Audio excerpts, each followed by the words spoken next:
Hello engineers! For today's video, tayo po ay mag-aaral patungkol sa significant figures. So, ito ay patungkol sa mga numbers at let's begin. What is significant figures? Significant figures are the numbers, are those digits that carry meaning contributing to its precisions. Without decimal, may dalawang types ng significant figures. Una, ang without decimal at with decimal. So punta muna tayo sa without decimal. So what is without decimal nga ba? Trailing zeros are insignificant. Ano bang ibig sabihin nun? Example, lagay tayo dito ng mga numbers. Ayan. So nakikita nyo sa dulo, walang decimal. Ang palatandaan ko lang dyan para matandaan natin kung ilang significant numbers nga ba kapag without decimal is kapag ito, kunyari ito, ilan to 1. Ibig sabihin, dito, itong susunod sa kanya ay wala na. So, ilan ang significant figures? Isa. Ganon din dito. Pero dito kasi, turning 0, sabi niya.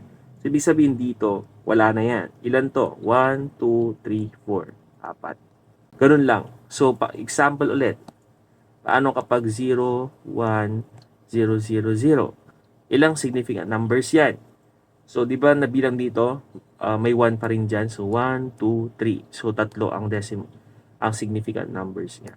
So, ano naman ng with decimal?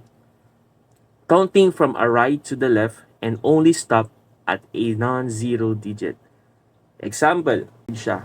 Kailan yan? 1, 2, 3, 4, 5. Kapag dito naman, from right to the left, wala na yan. Ito ay isa. Ganon din dito. Ito hindi na to counted. So, ilan ang significant numbers? 3. Ganon din dito. May decimal siya dito. So, ilan ang significant numbers niyan? Wala na rin tong tatlong ito. Kaya, 1, 2, 3, 4. So, ganon i-differentiate kung anong significant numbers ng without decimal and with decimal. Ayan, example pa tayo para mas lalo natin maintindihan.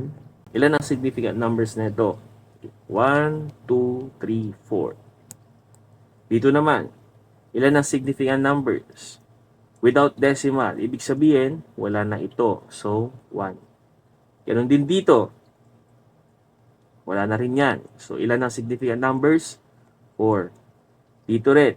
With decimal naman ito. May decimal dyan. Wala na rin yan, kaya 1. With decimal ulit. Ilan ang significant numbers nito? 1, 2, 3, 4. So ito, wala na to, kaya 4.